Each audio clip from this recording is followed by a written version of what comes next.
Monsieur le rapporteur, mes chers collègues, mesdames, messieurs, donc nous poursuivons les travaux de notre commission d'information avec une table ronde importante puisque nous la consacrons aux entreprises. Je rappelle que cette commission d'enquête a été constituée à la demande du groupe RDPI et à la demande d'ailleurs de Teva Rochefritsch, qui est à la fois l'auteur et le rapporteur de notre mission d'information. Donc aujourd'hui, nous accueillons Madame Cécile de Normandie, déléguée générale d'entreprise pour l'environnement. Et pour le MEDEF, nous avons Monsieur Jean-Baptiste Léger. Non ? Alors donc, c'est Monsieur Jean-Baptiste Baroni, directeur adjoint de la direction du développement durable, et Monsieur Gali Tanji, chargé de mission affaires publiques. Donc, merci mesdames, messieurs, de vous être rendus disponibles pour cette audition. Effectivement, la transition écologique représente un défi monumental pour nos sociétés globalement. Et nous savons le rôle, j'aurais dire, en première ligne que jouent les entreprises, à la fois dans les efforts d'atténuation et les efforts aussi de transformation et de mutation de notre modèle. Nous avons eu un certain nombre d'auditions d'ailleurs avec Madame Valérie Masson-Delmotte ou Monsieur Jean Jouzel, qui nous ont bien confirmé tout le rôle important dans la façon d'établir notre souveraineté et d'assurer la croissance de nos concitoyens, et donc le rôle majeur des entreprises dans ce cadre-là, et que à la fois votre rôle aussi important dans tous les grands rendez-vous internationaux sur ces questions-là. Donc, dans ce contexte, les entreprises que vous représentez doivent faire des choix difficiles. Vous nous direz si vous voyez la transition comme une contrainte ou bien une opportunité de développer de nouveaux marchés, de nouvelles synergies profitables à tous. Vous pourrez également nous donner votre perception des politiques mises en œuvre au niveau européen et national pour Concilier Solutif. Nous faire bien sûr part de propositions pour la mission d'information. Et vous dire, pour conclure, parce que le temps nous est compté, comme je le disais au début de séance, que notre audition est à la fois filmée et sera diffusée en direct sur le site du Sénat. Et donc ce que je propose, Madame et Messieurs, peut-être un premier temps de vous laisser la parole chacun pendant 5-7 minutes. Puis ensuite, notre rapporteur aura des questions à vous poser, ainsi que nos collègues ici présents. Encore une fois, en vous remerciant et en vous laissant, Madame de Normandie, démarrer cette audition.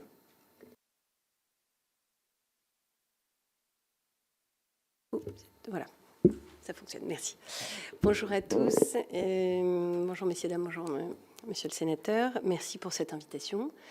Peut-être en propos liminaire, vous représentez rapidement ce qu'est Entreprise pour l'environnement, un peu moins connu que le MEDEF peut-être dans ce cénacle, dont je suis la déléguée générale.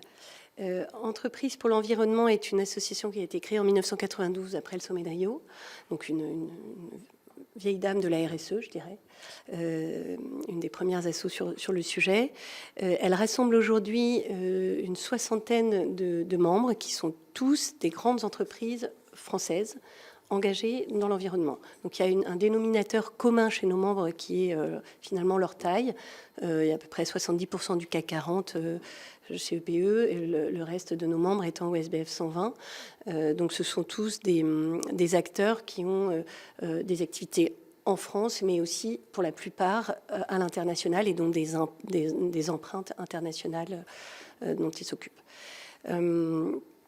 Dans notre association, nous traitons exclusivement des sujets environnementaux, donc pas sociaux ni gouvernance, aussi bien les sujets carbone, biodiversité, eau, santé, environnement, mais aussi avec l'ambition d'emmener dans la compréhension de ces sujets-là et de la mise en œuvre dans les stratégies des entreprises, tous les métiers de l'entreprise.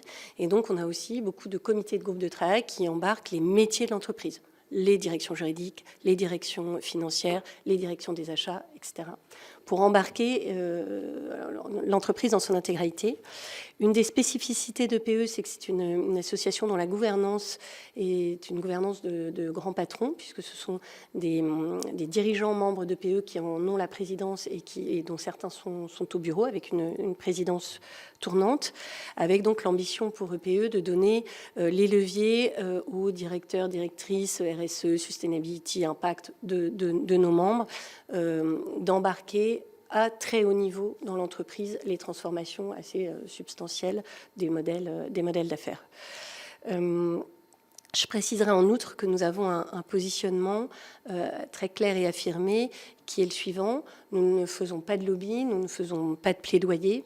nous tirons d'ailleurs notre crédibilité aussi de ce positionnement clair. Et donc, la cible principale des activités de l'association, c'est bien ses membres en premier lieu. C'est-à-dire que nous, notre ambition, c'est de donner des leviers de compréhension et d'action à nos membres, et en particulier la possibilité de se comparer à ce que font les autres membres dans des secteurs, sur des problématiques comparables, dans des secteurs qui sont parfois radicalement différents, puisque on a aussi bien des banquiers que des assureurs, que des entreprises énergétiques, que des entreprises du luxe. Et donc, on va aller s'inspirer de ce que font les autres sur les sujets environnementaux. Voilà pour clarifier peut-être un petit peu ce que fait Entreprises pour l'environnement. Alors, en quelques mots, peut-être sur le contexte un peu général de la diplomatie climatique qui nous occupe aujourd'hui.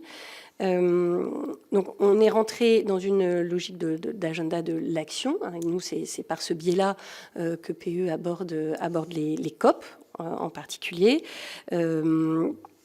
Donc, nous, évidemment, on a dans les COP la place des acteurs, on prend la place des acteurs non étatiques. Donc, notre ambition dans les COP, c'est bien d'accompagner nos membres et de pouvoir faire porter leur voix dans ce groupe d'acteurs non étatiques.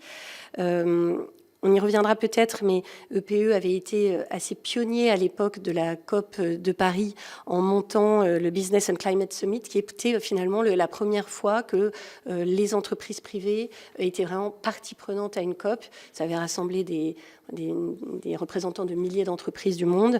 Ça a eu lieu donc à Paris en 2015. Et EPE avait porté ça assez fortement à l'époque, à la demande de nos membres et à la demande du secteur privé.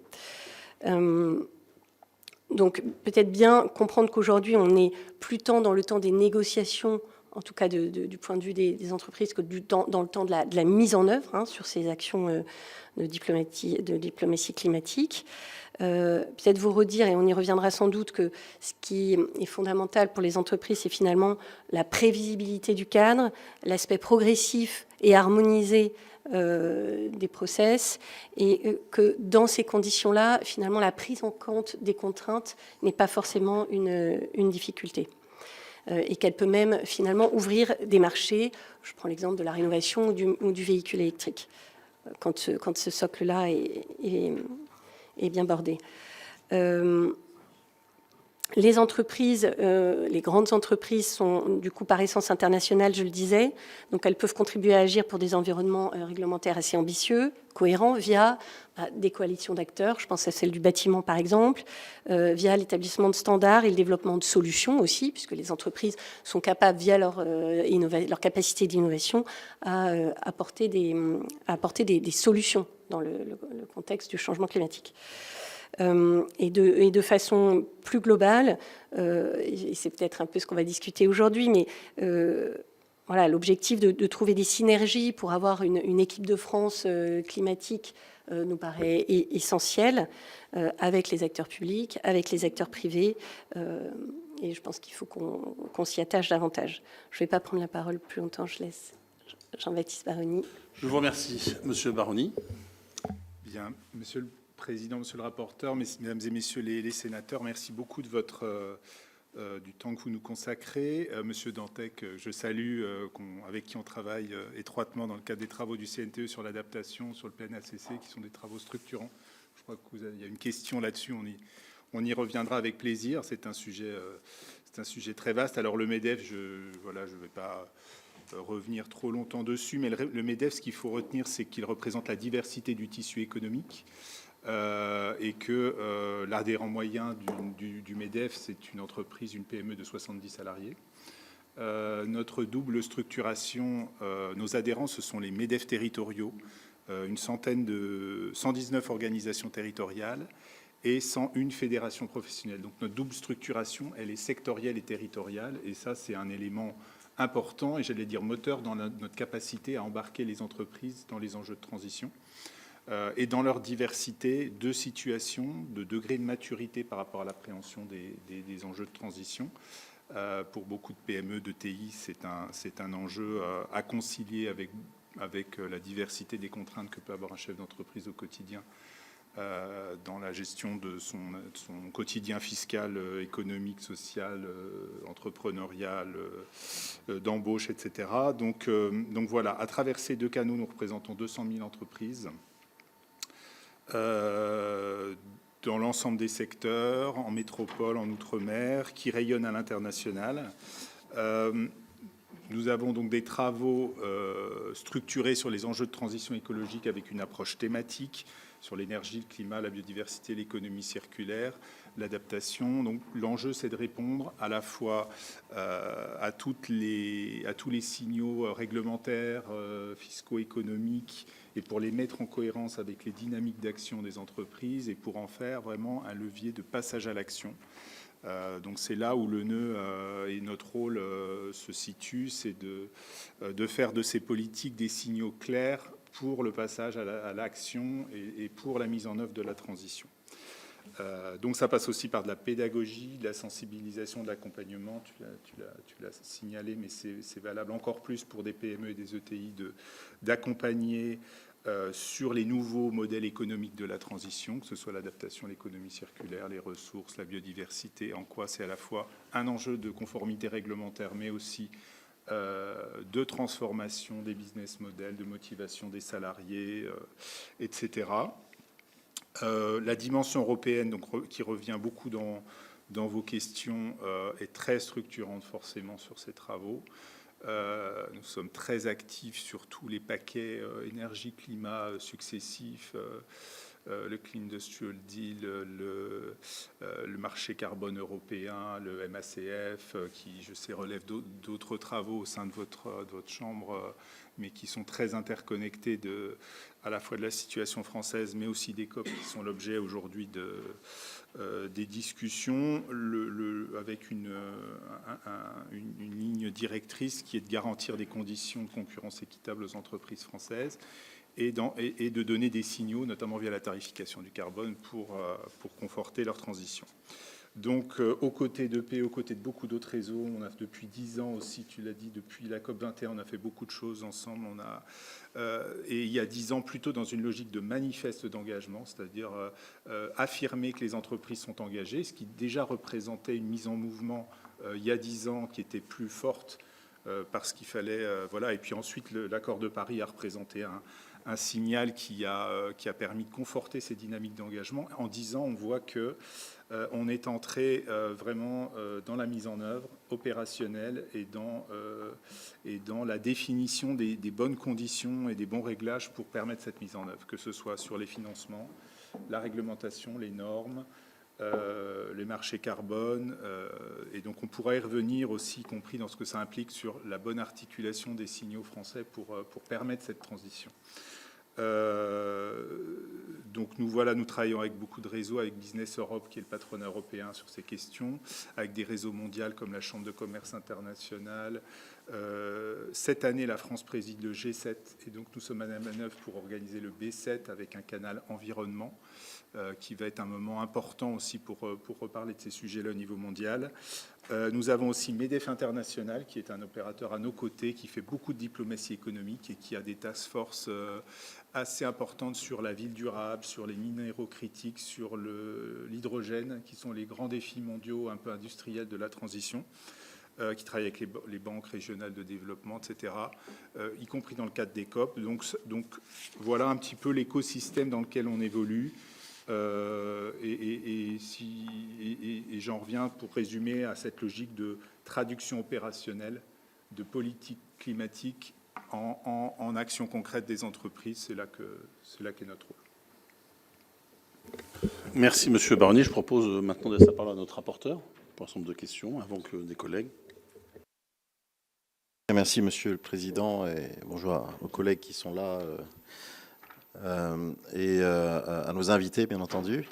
Merci pour cette première prise de parole. Et je voulais peut-être vous demander de revenir un peu plus en détail, en tout cas sous l'angle opérationnel du rapport que peut entretenir donc, le monde des entreprises françaises avec cette diplomatie française. Vous avez parlé du MEDEF international, de l'action d'entreprise pour l'environnement sur ces questions-là, mais très concrètement, comment ça se passe? Est-ce que vous êtes associé à la préparation de ces COP? Est-ce que vous êtes associé aux grandes négociations? Est-ce qu'on peut parler d'une diplomatie des entreprises?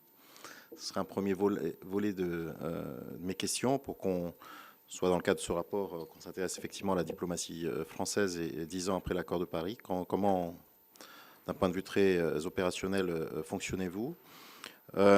Une autre question, et je pose plusieurs questions parce que comme après on a un tour, ça permet de faire tourner la parole sous la conduite de notre président, bien évidemment. Je serais intéressé par avoir votre appréciation, on va dire, allez, on peut le qualifier comme ça, sans mauvais jeu de mots, du degré d'appropriation par le monde de l'entreprise française. Alors, il y a plusieurs mondes, mais de ces questions climatiques. Est-ce qu'on peut considérer que c'est un sport d'élite ou est-ce qu'on est dans un sport de masse, pour prendre une analogie? Est-ce que c'est un mouvement général que l'on ressent ou est-ce que et l'autre sous-question que l'on peut avoir derrière, c'est est-ce qu'on a aussi des champions français du climat valorisables à l'étranger et est-ce que à côté de ces champions français, on a une diffusion de cette culture à la fois de l'atténuation et peut-être de l'adaptation dans nos entreprises? Toujours dans cette vision de comparaison à l'international. C'est ce qui nous intéresse dans le cadre de cette mission. Et troisième volet de questions, et je vais m'arrêter là pour l'instant, c'est ce qui tourne autour du financement. On voit qu'il y a une raréfaction de l'argent public, alors dans des débats nationaux, mais aussi à l'international avec le départ des États-Unis. De plus en plus, et au cours des auditions que nous avons eues jusqu'à aujourd'hui, on évoque l'additionnalité, la complémentarité, l'appel à des financements publics-privés. Est-ce que vous êtes confronté d'ores et déjà à ce type de sujet et de quelle manière est-ce que vous voyez cette éventuelle additionnalité, puisqu'on parle à la fois de grandes politiques publiques, mais de choses très concrètes pour le monde des entreprises et l'additionnalité ne peut pas être vue que dans un sens ou que d'un côté, donc ça m'intéresse d'avoir votre réaction et ce qui fait une sous-question autour de, vous l'avez évoqué aussi, du crédit carbone et des perspectives que ça peut vous offrir. Voilà. Pardon, ça fait plusieurs questions, mais ça permet je pense pour certains de rentrer dans le vif du sujet. Merci beaucoup, Monsieur le Président. Merci, Monsieur le rapporteur. Peut-être que vous organisez sur les prises de parole. Madame de Normandie d'abord et Monsieur Baronnier ensuite. Merci.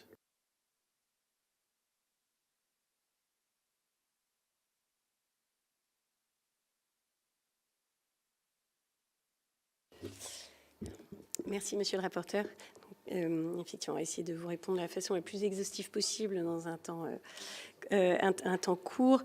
Alors, pour traiter le premier point que vous soulignez, un peu comment ça se passe finalement, les relations entre le monde diplomatique français et les entreprises. Alors, du point de vue vue d'EPE, comment ça se passe? Nous, on est accrédité par l'ONU en tant qu'ONG observatrice. Au COP. Je précise qu'on est aussi accrédité pour les COP biodiversité et désertification. Donc quand ça se passe correctement, on n'a pas besoin, nous, EPE, de passer par le MAE pour être accrédité. On a même parfois des accréditations qu'on peut du coup donner à nos membres. On a toujours, quand on a une petite dizaine, ce qui est a priori normalement le cas, on peut aussi accréditer un certain nombre de nos membres. Et pour donner une idée, on a entre 20 et 25 entreprises donc de chez EPE, donc sur nos 60, un petit tiers qui est représenté en général plutôt à haut niveau, au niveau du CEO, au niveau des COMEX, donc des gens qui se déplacent au COP. Et nous, très concrètement, au COP, on est donc dans la partie non étatique et on est un peu facilitateur pour nos membres de leur présence à la COP. On va leur faciliter des prises de parole, on va organiser des side events avec des partenaires français ou internationaux sur les sujets sur lesquels on sait que nos membres ont travaillé et ont des choses à dire. On va vraiment en fait s'atteler à mettre en avant la Maison France sur les sujets dont on sait qu'ils sont sur les sujets dont on sait qu'ils sont assez innovants et qu'ils ont des choses à dire. Et de façon opérationnelle, je dirais que la préparation amont, elle est inégale. C'est-à-dire que on voit que quand en amont on peut se coordonner avec la diplomatie française pour savoir qu'est-ce que va chercher la diplomatie française, c'est quoi les grands messages de la Maison France pour la COP à venir. Je parle du climat, mais je pense que c'est important aussi d'élargir aux autres COP parce que cette année on va avoir la COP biodive, la COP désertification, il y a peut-être le traité plastique qui va ressurgir, il y a une conférence onusienne sur l'eau. Donc voilà, sur tous ces événements internationaux, c'est c'est important et utile pour EPE, et puis après, du coup, ça nous permet de relayer ça auprès de nos membres, de savoir un peu quelles sont les grandes thématiques sur lesquelles la diplomatie française veut appuyer. Et ça se fait de façon, je dirais, inégale, parce qu'on n'a pas toujours des séances de préparation, en tout cas suffisamment amont, pour que nos membres et les entreprises puissent préparer les bons messages et s'organiser en interne. On répond de façon séquentielle aux sous-questions. Effectivement, je confirme que la relation n'est pas formalisée. Il n'y a pas d'instance miroir des négociations par partie prenante qui organiserait la négociation. En revanche, il y a une volonté et qu'on sent très forte chez l'ambassadeur Faraco, mais qui était présente aussi chez ses prédécesseurs, d'associer le monde économique de façon un peu continue, régulière.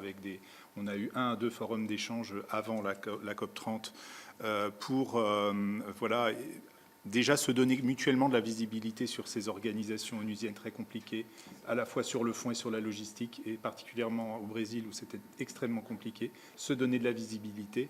Pour les entreprises, se redire vraiment quels sont les enjeux de participer à un événement pareil, qui n'est pas forcément intuitif pour toutes. Pour des grandes entreprises, oui, et encore, sur des segments d'activité très précis et pour répondre à des enjeux géographiques ou d'activités très précis. Mais plus largement, se posent des questions pour les acteurs économiques de l'enjeu d'une grande conférence comme celle-là, qui en plus, je dirais, avec le temps, a plus de mal à capter le monde et les chocs géopolitiques tels qu'ils arrivent et qui impactent le climat. Et on voit aussi que cette diplomatie, elle se fait ailleurs. C'est un autre sujet sur lequel on pourra revenir, mais on le voit très nettement entre la Climate Week New York, les Climate Week, les différentes Climate Week, etc. Donc le suivi, il se fait avec l'équipe de France, mais il se fait aussi de façon plus large. L'équipe de négociation, elle est interministérielle, ça veut dire qu'on discute avec les différentes administrations chargées de segments de négociation, la DAEI, qui est la direction internationale du ministère de l'écologie, la DGEC, qui est la direction énergie-climat, qui assure la cohérence avec les politiques énergie-climat françaises et européennes, ou encore la DG Trésor, qui travaille sur les financements. Et les financements, c'est toujours un sujet extrêmement compliqué, qui est très macro, très politique, très nord-sud, et qui peut paraître éloigné de la façon dont les entreprises ressentent le sujet financement concrètement. Mais je crois que c'était une sous-question. Je ne veux pas anticiper sur l'autre sous-question qu'on va traiter après. Donc ce travail en réseau se fait. Il y a un pavillon France, et cette année encore, on a essayé de se mettre un peu tous en mouvement collectivement pour donner de la visibilité aux acteurs français, aux solutions françaises. Il me semble que par rapport aux COP précédentes, il y a quand même une volonté croissante de mettre en avant les solutions, l'agenda des solutions. Vous aviez par exemple tout ce qui est fait sur l'électrification en Guyane, des zones reculées en Guyane sur lesquelles il y a eu beaucoup d'événements sur le pavillon France. Des choses concrètes liées au pays d'accueil et liées aussi à l'écosystème français des solutions. L'électrification des zones difficiles d'accès. Donc le contact est là, et puis cette diplomatie du climat, elle se fait aussi via les ambassadeurs des pays. Nos collègues de MEDEF International sont très connectés avec les ambassadeurs par pays. Ils interviennent aux conférences des ambassadeurs qui se tiennent, je crois, en septembre ou fin août. Et donc cette diplomatie se fait aussi tout au long de l'année. Voilà pour cette...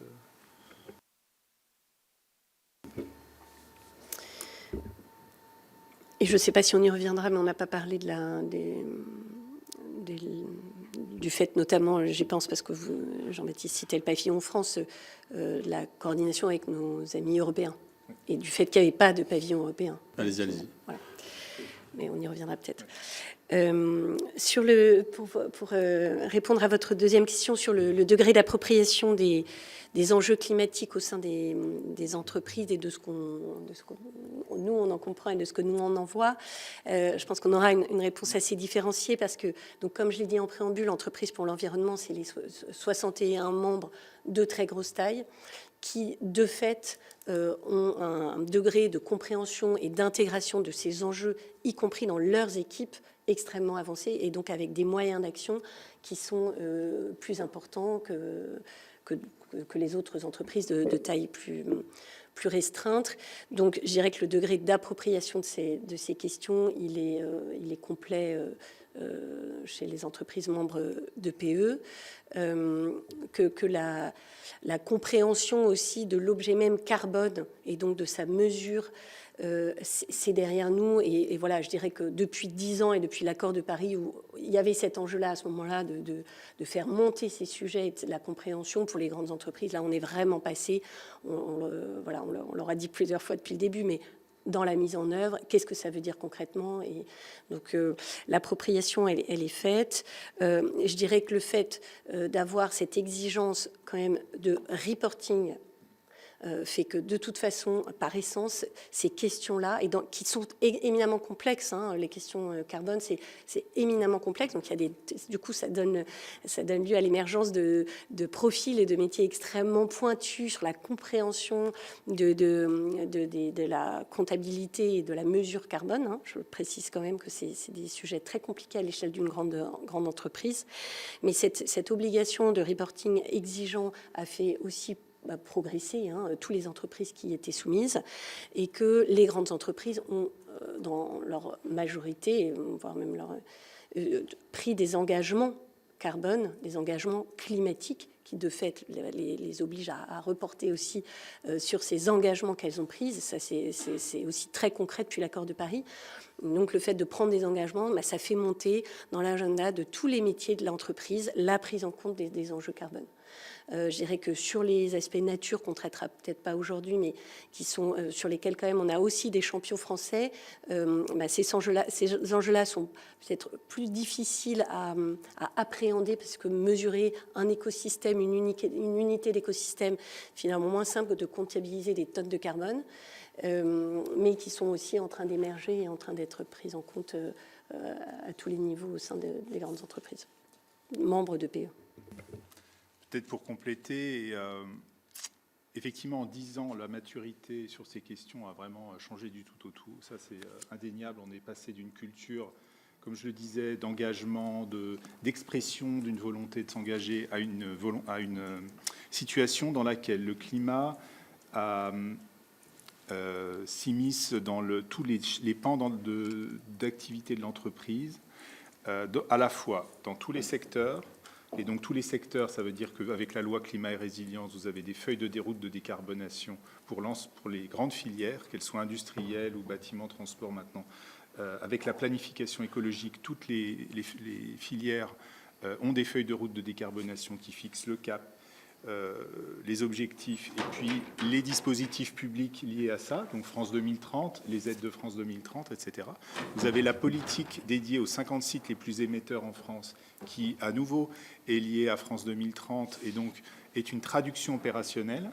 Vous avez ensuite tout le cadre de reporting que tu mentionnais qui va de la CSRD pour les plus grandes, mais qui va aussi jusqu'au bilan GES. Et là, sur le bilan d'émissions de gaz à effet de serre, c'est un outil qui maintenant est censé devenir un outil un peu universel et qui n'est pas seulement une contrainte administrative, mais qui est le point de départ pour une entreprise de mesurer sa comptabilité carbone et d'avoir une double comptabilité, une comptabilité financière et une comptabilité carbone. Donc avec le jeu des seuils, etc., maintenant, il devient très difficile et beaucoup de donneurs d'ordre vis-à-vis de leurs fournisseurs, PME, etc., exigent des bilans carbone, des reporting climat. Et donc, il y a un dialogue qui se crée au sein des relations contractuelles entre entreprises, des synergies entre entreprises sur la question du climat. Et c'est là où ça devient intéressant, parce qu'on l'intègre vraiment dans les relations interentreprises. Et pour nous, MEDEF, c'est important de travailler pas seulement sur le climat comme quelque chose d'accotatoire, mais quelque chose qui se glisse dans les relations contractuelles entre les entreprises. Dans les questions RH, formation, montée en compétences, formation continue. Et donc, on en revient à notre rôle aussi social, d'employeur, de formation et donc, dans le champ de l'industrie, du bâtiment, il y a tous les dispositifs de formation avec les OPCO, qui sont les organismes qui pilotent les compétences, qui ont une mission très développée en termes d'intégration des compétences sur la transition écologique. Sur les données de comptabilité, sur les données de relation entre l'entreprise et ses financeurs et son assureur, c'est maintenant, je veux dire, la discussion est intégrée, le climat est une composante forte de tout ça. Donc il y a cette opérationnalisation, on la vit aussi sur le terrain, et on s'outille pour y répondre, et là où il y a des zones d'incompréhension, essayer d'aider au maximum. Merci. Je vous laisse répondre l'un et l'autre, troisième série de questions sur le financement. Et ensuite, on passera à nos collègues, parce que j'ai déjà trois questions, trois de nos collègues. Alors sur la question du financement, ce qui est central dans la prise en compte d'investissements pour les entreprises, ça reste qu'il y ait un business case derrière. Voilà. C'est un peu enfoncer une porte ouverte, mais on sent bien parfois quand même que cet élément-là, qui est la base d'une activité économique pour un acteur privé, est parfois pas tout à fait intégré. Donc, je dirais que la première réponse est celle-ci, c'est avoir des business cases qui répondent aux enjeux de décarbonation. Et j'ajouterais que, évidemment, ça se fait dans un contexte, et donc d'avoir des conditions de marché qui sont favorables à l'émergence de ces investissements, évidemment, ça contribue à leur émergence. Et dans ce contexte-là, dans des conditions de marché favorables, il y a aussi la question, je pense, qui est centrale pour une entreprise, qui est celle du calendrier, du timing, du délai. C'est-à-dire que quand on met en place un financement, la question du timing, de la possibilité d'une mise en œuvre rapide, elle est aussi fondamentale. Et c'est un point sur lequel on peut insister. Je crois que le rapporteur voulait préciser la question. Oui, donc du coup, justement, je me permets de rebondir pour la poser autrement. Est-ce que la raréfaction ou les tensions qu'il peut y avoir sur les financements publics, alors qu'ils soient nationaux ou internationaux avec le retrait des États-Unis, peuvent intervenir sur les business cases dont vous évoquiez, que vous évoquiez, ou sur le contexte d'investissement ou de positionnement sur le marché climat, si on pouvait l'appeler comme ça, de nos champions, justement? Ou est-ce que c'est totalement déconnecté et que de toute façon, vous avancez sur le sujet indépendamment? Ça nous intéresse pour bien faire le lien avec la diplomatie. Ce qui est frappant, c'est qu'on voit que les financements publics deviennent un paramètre de l'équation aux côtés d'autres, et qu'il y a effectivement une concurrence entre les grandes puissances sur la capacité à mettre sur la table des financements forts pour notamment l'industrie, qui est un grand pan en termes d'ordre de grandeur et de ce qu'on doit relever sur les technologies de rupture, etc. L'IRA l'a montré aux États-Unis, la Chine le montre quotidiennement. L'Europe, parce que c'est au niveau européen aussi que ça se traite. Ça reste un sujet structurant, et puis la capacité budgétaire à maintenir le cap sur France 2030, etc., reste un sujet structurant. À côté de ça, ce qu'on observe, c'est déjà une débudgétisation partielle qui est déjà engagée, avec un recours croissant aux certificats d'économie d'énergie pour un certain nombre de soutiens à des actions des entreprises, à des recours à l'exploration en France de mécanismes de type contrat carbone pour différence, des outils un peu hybrides qui s'appuient sur les marchés du carbone et qui viseraient à venir en appui, mais d'un instrument qui est déjà là, qui est le UETS au niveau européen. Et puis cette question européenne sur laquelle on est très très mobilisé et qui a des fortes répercussions en France, qui est le UETS, le système d'échange de quotas d'émissions, les fonds qui y sont associés. Et on voit bien que là aussi, l'additionnalité au niveau européen de ce qui peut être mis sur la table, elle n'est pas infinie, et que donc au bout d'un moment, il y a quand même la question du recyclage de l'argent du carbone qui intervient comme un élément très très structurant. Et donc ces deux E, tarification du carbone et puis aide type France 2030, fonds structurants, tout ça forme une équation qui pour nous est à même d'aider à la fois d'être conciliable politiquement et qui permet aux entreprises de s'y retrouver. Alors après, il y a l'autre question du foisonnement de tous les instruments, sur lesquels on pourra revenir parce que c'est un sujet, du foisonnement des instruments, du foisonnement parfois des règles de conditionnalité climatique qui sont mises pour accéder aux différents financements, avec des conditionnalités qui se sont accumulées avec le temps au niveau français et européen, et qui font que les entreprises, et notamment les PME, nous disent on a beaucoup de mal à se retrouver sur les conditions d'éligibilité à des fonds, à des aides de l'ADEME, et donc l'administration est assez d'accord avec nous sur le fait qu'il faut toiletter tout ça. Mais voilà, pour résumer, il y a à la fois des grands fonds qui visent les grands blocs industriels de la décarbonation, et puis au niveau français, des briques publiques, privées, hybrides à bien articuler et à mieux harmoniser. Merci pour cette proposition intéressante. Alors, mes chers collègues, il nous reste à peu près une vingtaine de minutes. 4 questions, possiblement peut-être une cinquième si le rapporteur en avait une. Donc je vous propose d'être assez court dans la question. On va commencer par Ronan Dantec. Oui, merci Monsieur le Président. Alors, ça fait totalement écho à la dernière intervention.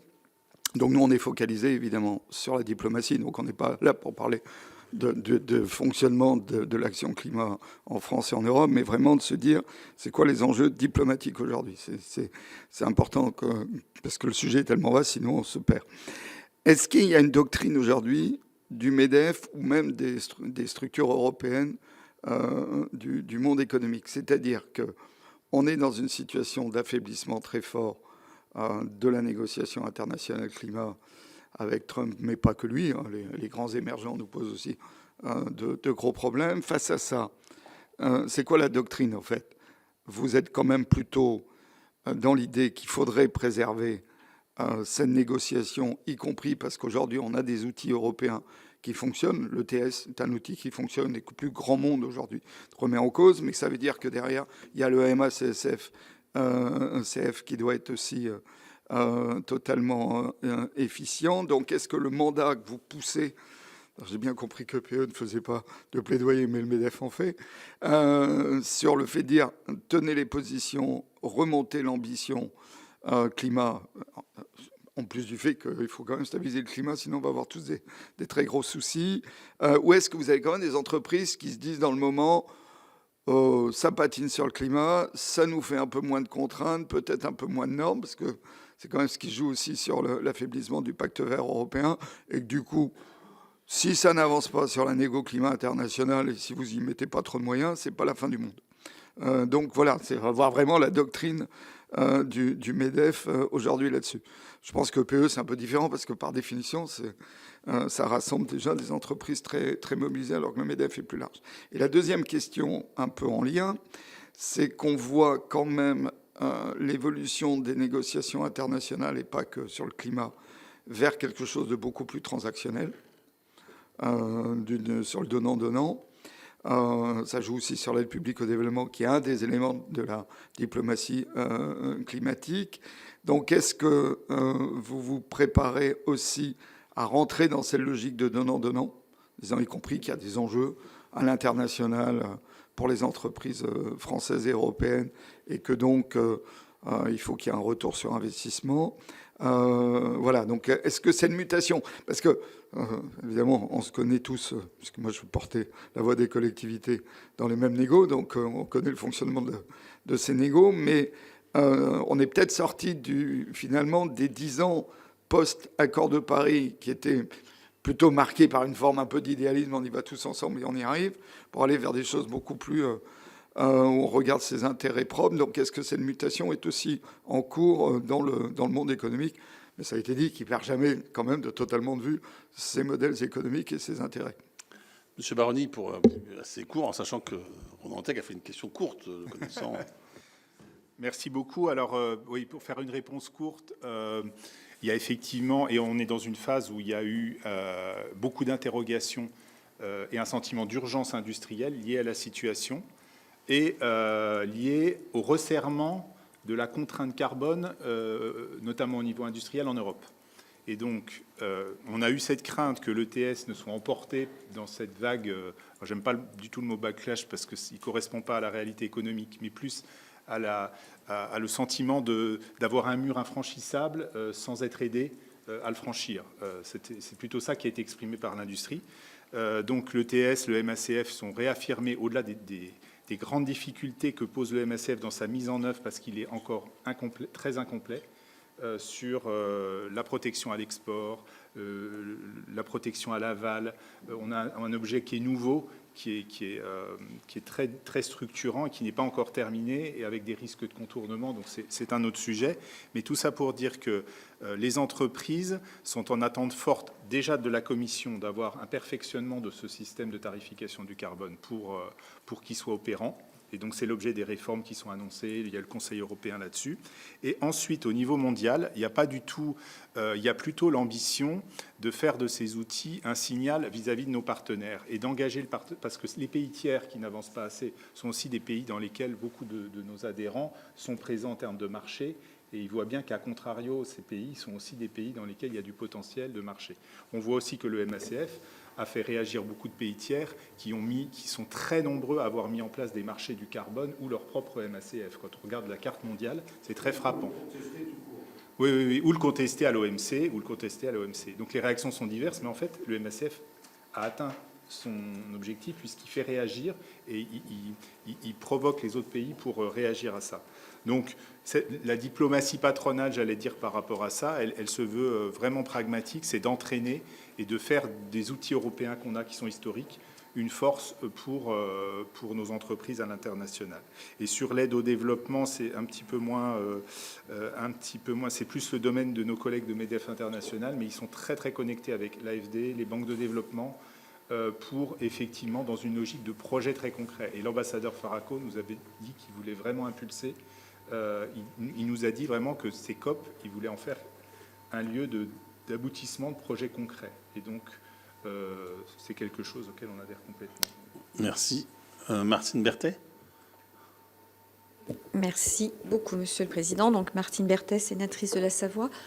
J'ai préparé 2 ou 3 questions, mais vous y avez répondu partiellement. Je vais quand même les poser, vous compléterez si besoin.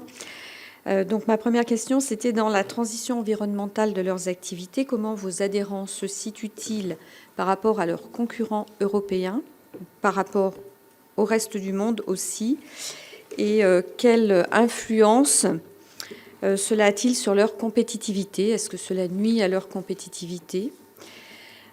Dans cette transition, l'électricité décarbonée abondante dans notre pays est-elle un atout?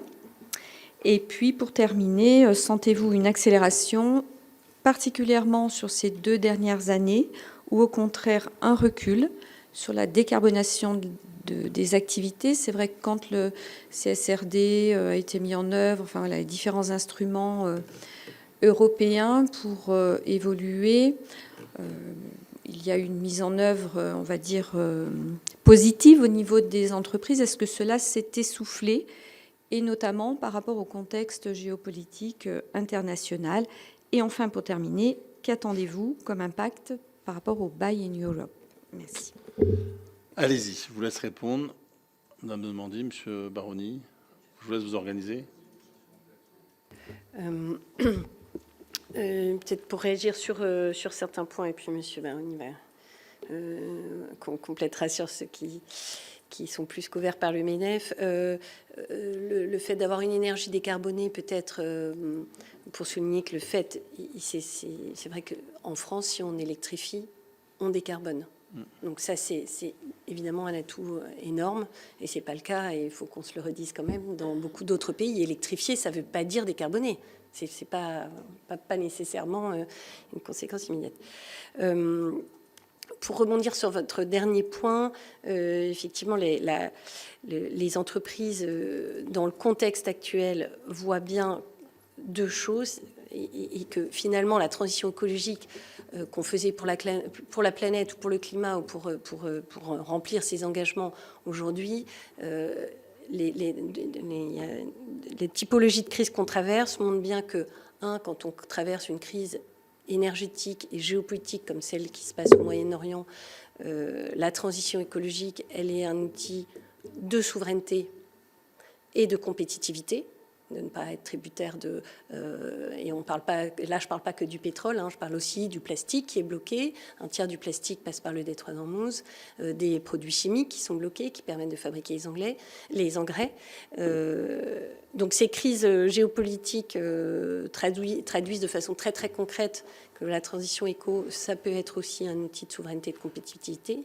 Et je dirais que les crises climatiques et donc le risque physique, qu'on n'a pas du tout abordé là encore, mais la question de l'adaptation, puisqu'en fait, le dérèglement climatique, on est déjà dedans. Donc les entreprises, en particulier les entreprises qui ont des activités et des empreintes internationales, ont sur un de leurs sites nécessairement rencontré des problématiques de risque physique. Et cette capacité d'adaptation et de rendre l'entreprise résiliente à la crise physique, au risque physique, inondation, sécheresse, trop chaud, trop froid, s'impose en réalité aux dirigeants d'entreprise. Et donc aujourd'hui, c'est pour les entreprises qui ont traversé ces crises-là, hein, ça veut dire parfois faire éteindre une usine. C'est ça que ça veut dire, hein, arrêter sécheresse pour certaines industries. Il n'y a plus d'eau. Certaines industries sont les derniers sur la liste de priorités. Et donc, ça veut dire éteindre une usine. Ça a un coût financier massif. Et donc ça accélère de fait aussi la prise en compte des nécessités d'adapter et donc de rendre son entreprise résiliente. M. Baroni. Merci, oui. Pour aller dans ce sens, effectivement, c'est l'enjeu de résilience économique maintenant qui guide.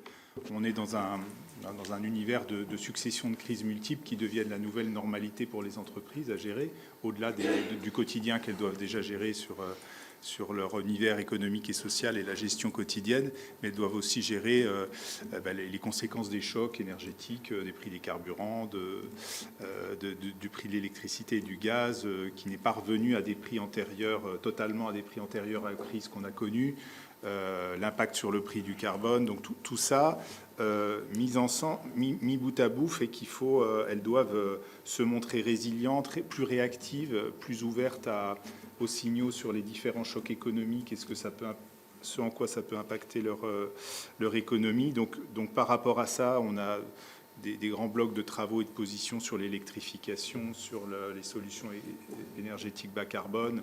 On suit de très près les questions d'électrification au niveau européen. Mais au-delà de ça, de toutes les solutions bas carbone, et on prône beaucoup tout ce qui est neutralité technologique, c'est-à-dire d'avoir des règles européennes assez claires qui permettent à toutes les solutions bas carbone de répondre aux enjeux dans une logique de marché. J'allais dire, la crise énergétique nous a donné une forme de culture du dialogue avec les parties prenantes pour essayer de trouver des solutions. Et là, les amortisseurs, les aides ne peuvent pas tout. Et au bout d'un moment, c'est aussi aider les entreprises à développer leur stratégie de couverture des risques énergétiques, de prix, d'anticiper leur gestion de la donnée énergie dans leur management. Merci, Madame Michèle Gréaume.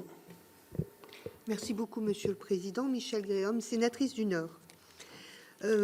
Pour notre mission, bien entendu, les entreprises sont des acteurs incontournables, pour le meilleur et parfois pour le pire. Pour le meilleur, d'abord parce que la France est le deuxième contributeur européen de finances climat, avec 7 milliards d'euros mobilisés en 2024, et avec des entreprises françaises qui montrent l'exemple à l'international.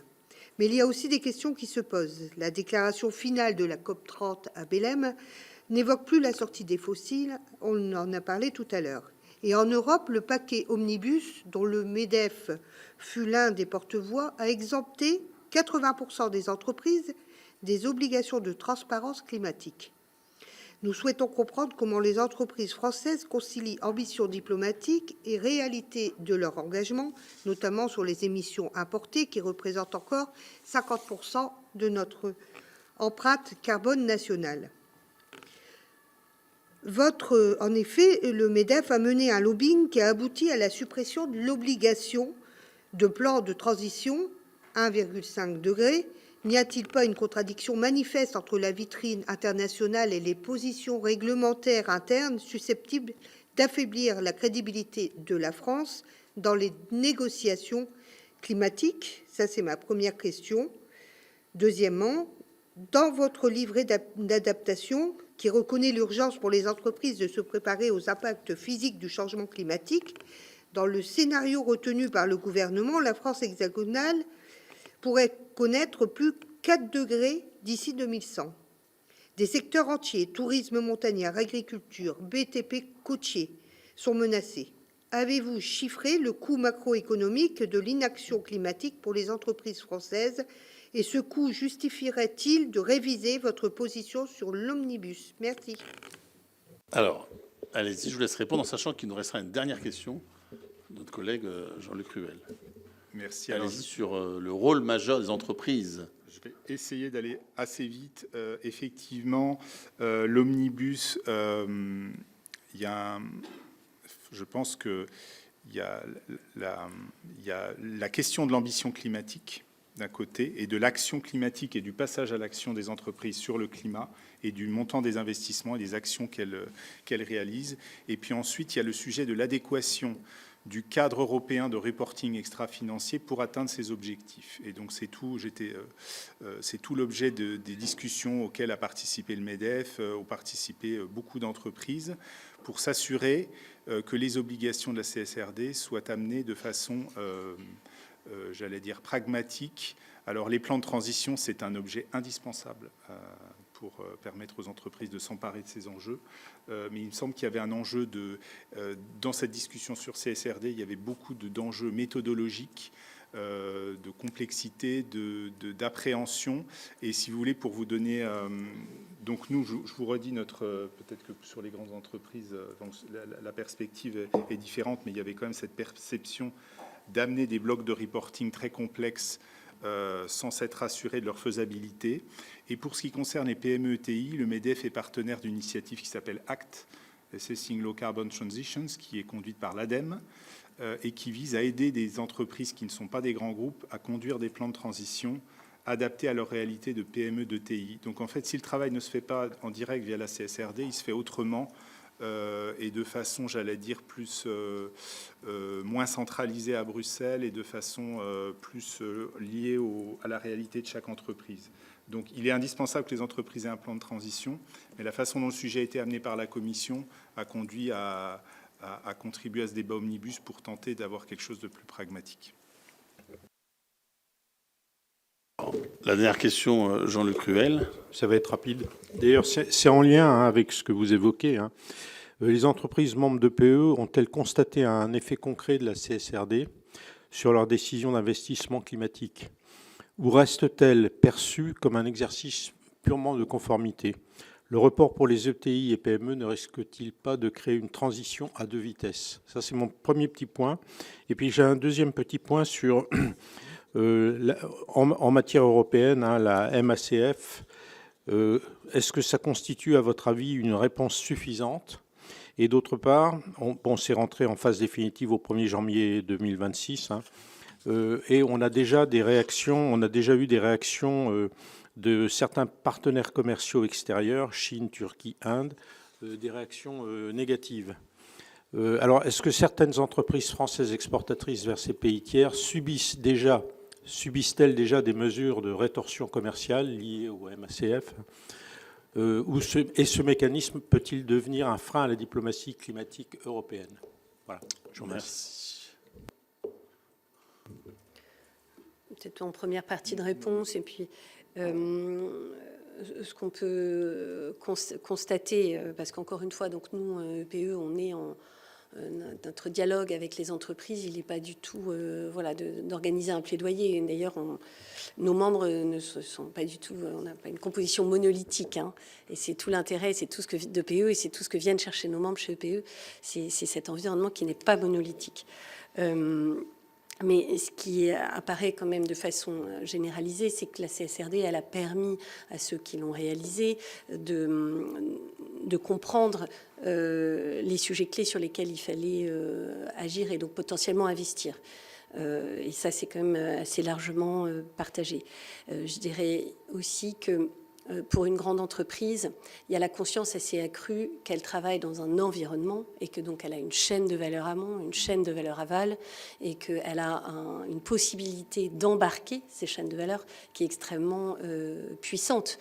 Jean-Baptiste le disait par ailleurs, la réalité c'est qu'il y a aussi des exigences des grandes entreprises envers leur chaîne de valeur, donc parfois des PME, sur un reporting carbone par exemple. Voilà, CSRD ou pas CSRD finalement. Et ça, c'est quand même important de le noter. Peut-être si tu veux réagir à la deuxième partie. Allez-y, L'enjeu, c'est allez-y. l'enjeu d'interopérabilité de tous ces référentiels de reporting qui sont extrêmement foisonnants finalement. Si on regarde bien taxonomie, CSRD, les bilans GES, Acte, on a, et j'en oublie encore beaucoup. Donc l'enjeu, il est moins de se dire ah non, ça va être trop difficile, on ne le fait pas, mais c'est déjà fait pour beaucoup. Et il faut méthodologiquement travailler sur l'enchaînement entre les différents exercices et aussi le ciblage, c'est-à-dire que la CSRD va s'adresser aux grandes et aux moyennes, mais pour les plus petites, vous aurez d'autres mécanismes. Mais l'important, c'est que tout le monde, in fine, ait fait l'exercice, que ce soit parce que son donneur d'ordre lui aura demandé, la CSRD leur a demandé, Acte leur a demandé, ou son banquier ou son assureur, finalement. Donc je reviens sur MACF, mais je crois en avoir dit un mot tout à l'heure.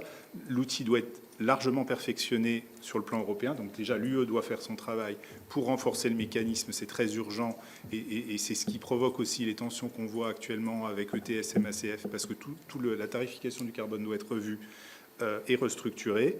Et au niveau international, dans les négociations internationales, le MACF a envoyé un signal et qui bouscule un petit peu l'UNFCCC dans sa façon d'agir et même dans son organisation. Et vous avez vu dans les conclusions de Belém, il y avait la création d'un forum commerce et climat qui va se réunir à toutes les COP et qui est un petit peu à l'interface entre l'UNFCCC et l'OMC. Et pour nous, ça met en lumière le fait que ce sujet n'a pas encore trouvé sa place dans le dialogue international. Il y a des climate clubs du G7 qui se sont lancés, il y a des forums, mais il n'y a rien de vraiment structuré. Et je pense qu'au cours des prochaines années, on va voir une diplomatie du MACF et de la tarification du carbone se lancer. Et pour nous, et peut-être avec la Banque mondiale, d'autres, et pour nous, c'est très encourageant et on le soutiendra. Merci. Juste, attendez, parce qu'il nous reste... là, on a fini. C'est un point important. Ah, d'accord. Ah, pardon, excuse-moi. Bon, je propose... Tu voulais dire quelque chose, Michel? Rapidement. Juste rebondir un petit peu sur les 80% des entreprises qui ont été exemptées de l'obligation de transparence. Est-ce que c'est à la demande des entreprises ou c'est le MEDEF qui propose ça? Et la deuxième chose, alors je peux comprendre que vous ne pouvez pas répondre à tout, mais concernant j'avais demandé le coût, vous n'avez pas répondu par rapport à ça, le coût chiffré de l'impact de l'inaction climatique sur des secteurs entiers. C'est important, hein, parce que là, on parle quand même de plus de 4 degrés. Ça joue sur l'agriculture, sur le tourisme. Michel. Et si éventuellement vous ne pouvez pas répondre, si vous pouvez nous transmettre les éléments. Alors, c'est ce que j'allais dire. Merci. Donc, soit vous voulez répondre maintenant, soit vous nous ferez une réponse par écrit. Bon. On peut répondre très rapidement sur le coût d'inaction. Il y a une littérature assez abondante. C'est jamais facile à estimer. On estime ça entre x6 et x8. Le coût de l'inaction versus le coût de l'action. Voilà. Donc, Bon. enfin, quoi qu'il en soit, c'est massif. Et Allez-y, Monsieur Baroni. oui, Monsieur Baroni. juste cette question, au niveau macro, effectivement, il y a beaucoup de littérature, le rapport Stern, etc. Au niveau micro, elle se règle beaucoup au niveau de la relation que l'entreprise a avec son assureur. Et pour se dire, mais l'assureur va dire à l'entreprise, et c'est le sujet de l'adaptation, si vous ne faites pas ça, voilà ce qui va vous arriver. C'est souvent comme ça que ça se traite. Bon, il me reste à vous remercier l'un et l'autre pour votre participation. Bien sûr, nous sommes preneurs de vos propositions de réponses, bien sûr, à différents collègues pour enrichir votre... Et je peux me permettre d'un petit commentaire. Vous avez évoqué tout à l'heure, tous les deux, beaucoup de dispositifs. Et je le redis souvent, un des enjeux, c'est quand même comment les Français comprennent tout ce que cela veut dire. Parce que sinon, c'est un système qui veut qu'à la fin, ça se termine entre diplomates, entreprises, élus, etc. Et la compréhension de nos citoyens de finalement tout le monde en fait ou tout le monde en fait, je pense que c'est aussi un des sujets qu'il faudra aborder le moment venu. Donc encore une fois, merci. Et je précise à tous nos collègues, à ceux qui nous suivent sur le site, que tout à l'heure, à 17h, nous aurons comme une nouvelle audition avec François Hollande, président de la République, et qui notamment nous parlera de la COP 21, puisque tout le monde évoque ce moment historique qui a amené beaucoup de choses. Donc c'est intéressant de l'auditionner. Voilà, je le dis, pour celles et ceux qui voudront le suivre, soit nos collègues de la commission d'information, soit sur le site, bien sûr, du Sénat. On vous remercie encore une fois.